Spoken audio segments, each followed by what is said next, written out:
اللہ اکبر، قربان جاؤں زید بن دسنہ رضی اللہ تعالیٰ عنہ کو مقام تنعیم کی طرف بھیجا جاتا ہے۔ میرے مصطفیٰ کریم علیہ السلام کے غلاموں، ادھر صفوان بن امیہ نے زید بن دسنہ کو خرید کر مقام تنعیم میں قتل کے لیے بھیجا ہے۔ ادھر قریش مکہ کے پوری جماعت تماشا دیکھنے کے لیے مقام تنعیم میں حاضر ہو جاتی ہے، وہاں پہنچ جاتی ہے کہ آج اب امیہ بن خلف کا بدلہ مقام تنعیم پہ لیا جاتا ہے۔ تماشا دیکھنے کے لیے وہ سب حاضر ہوئے،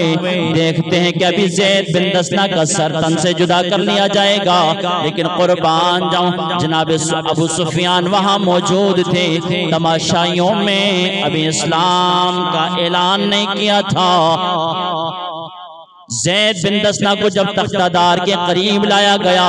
سر کو اتارنے کا ارادہ کیا، صفوان بن امیہ کے نوکروں نے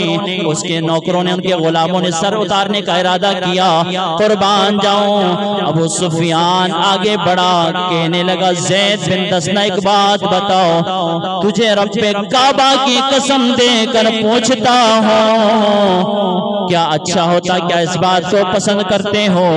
آج آپ اپنے گھر میں آرام سے بیٹھے رہو اور تمہاری جگہ حضرت محمد کو لا کر تمہاری جگہ شہید کر دیا جائے، کیا اچھا ہوتا، تم بچ پاتے، تم اپنے گھر میں آرام سے رہ لیتے۔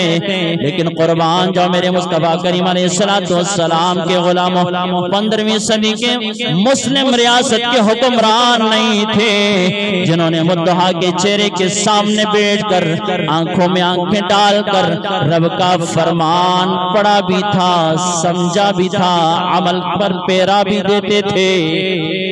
زید بن دسنہ کہنے لگے ابو سفیان پوچھتے ہو کہ میری جگہ محمد عربی صلی اللہ علیہ وسلم کو قتل کیا جائے اور میری جان گھر میں آرام سے رہے، فرمایا تو پوچھتا ہے کہ انہیں قتل کر دیا جائے،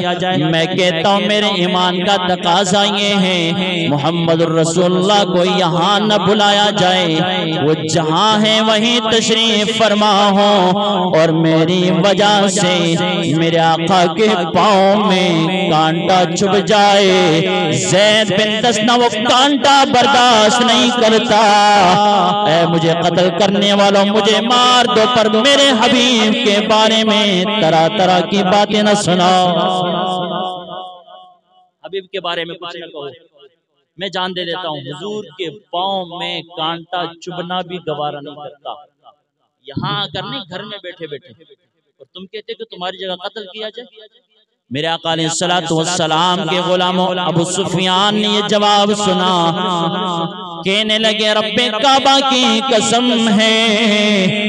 بڑے بڑے بادشاہوں کے پاس گیا ہوں، ہر ایک کے غلاموں کو خادموں کو دیکھا ہے، ہر ایک حکمران کے جانساروں کو دیکھا ہے، پر رب کعبہ کی قسم ہے جتنی محبت، جتنا عشق اور جتنی وفاداری اور جانساری محمد کے غلاموں کے دل میں موجود ہے، میں قسم کھا کے کہتا ہوں کسی بادشاہ کی رعایا میں اس قدر محبت نہیں دیکھی ہے۔ اعلی حضرت فاضل بریلی علیہ الرحمہ فرماتے ہیں کروں تیرے نام پہ جان فدا، نہ بس ایک جان دو جہاں فدا، دو جہاں سے بھی نہیں جی بھرا، کروں کیا کروڑوں جہاں نہیں، دو جہاں سے بھی نہیں جی بھرا، کرو کیا کروڑوں جہاں نہیں، کرو تیرے نام پہ جان۔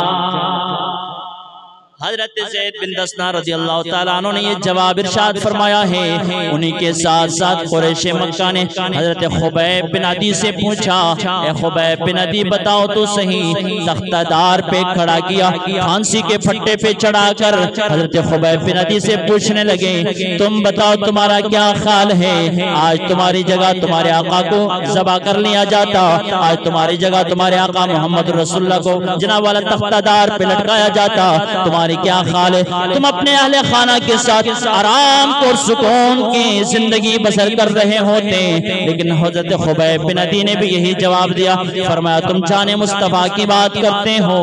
میں گھر میں بیٹے مصطفیٰ کریم کے پاؤں میں کانٹا چبھنا بھی گوارا نہیں کرتا، میں تو حضور کو کانٹا چبھنے کے برابر بھی تکلیف برداشت نہیں کرتا۔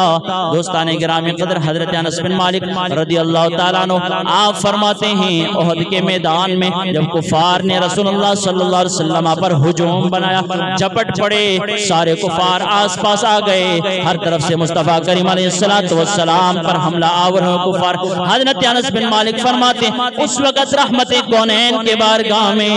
انصار سے تعلق رکھنے والے 7 نوجوان موجود تھے، فرماتے ہیں یکے بعد دیگر ہر صحابی نے، ہر جوان نے کفار سے لڑتے لڑتے اپنے جام شہادت کو نوش کر لیا ہے، پر ایک بھی تیر، ایک بھی رسول اللہ صلی اللہ علیہ وسلم کی ذات پر ایک بھی کفار کی طرف سے تیر لگنے نہیں دیا۔ فرماتے ہیں 7 کے 7 شہید ہو گئے، ان میں سے حضرت زیاد بن سکن موجود تھے رضی اللہ تعالی عنہ، آپ آخری ہیں ان 7 میں شہید ہونے والے۔ انس بن مالک فرماتے ہیں احد کے میدان میں جب آپ کے جسم پر زخم آ گئے ہیں، چکنا چور ہوا جسم، چھلنے چھلنے ہو گیا، آخری زندگی کی آخری سانس لے رہے تھے، آخری ہچکیوں میں تھے۔ حضرت زیاد بن سکن رضی اللہ تعالی عنہ جب آخری مراحل میں ہیں، رحمت کونین صلی اللہ تعالی علیہ وسلم کو اپنے جانثار صحابہ پہ ناز آ گیا، فرمانے لگے لوگوں زیاد بن سکن کو میرے قریب لاؤ، میرے قریب لاؤ۔ زیاد بن سکن کو اٹھا کر رحمت عالم کے بارگاہ میں، مقدس بارگاہ میں لایا گیا۔ حضرت زیاد بن سکن رضی اللہ تعالیٰ عنہ زخموں سے تاب نہ لاتے ہوئے دنیا سے پرواز کر جاتے ہیں، لیکن اس سے قبل جب قریب آئے زیاد بن سکن نے اپنا سر مبارک، اپنی پیشانی مبارک کو رحمت کونین کے قدمین میں رکھ دیا ہے، رحمت کونین کے قدمین میں رکھ دیا ہے۔ میرے مصطفیٰ کریم علیہ السلام نے ارشاد فرمایا او میرے صحابہ یاد رکھو، جس نے چلتے پھرتے جنتی کو دیکھنا ہے آؤ میرے قدموں میں زیاد بن سکن کو دیکھ لو۔ وقار، اتنی سعادت، اتنی جانثاری اور اتنا کمال اور کس کا ہو سکتا ہے؟ روح پرواز کر جائے اور قدمین مصطفیٰ پہ پیشانی